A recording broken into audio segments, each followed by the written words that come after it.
Magandang araw mga kaibigan ko. Ito, palayan mga kaibigan ko. Ganda naman din ng tubo. Ayos naman. Mayroong mga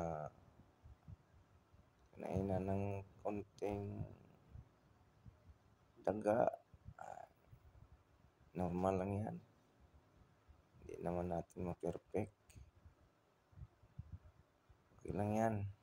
Ma-harvest pa tayo dyan. Marami pa tayong ma-harvest dyan.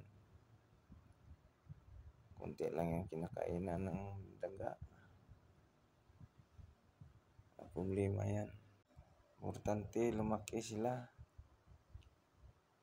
Walang problema.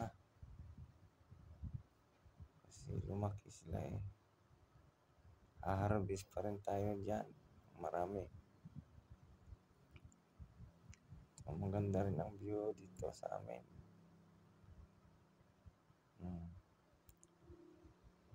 Maraming salamat sa panonood. Thank you.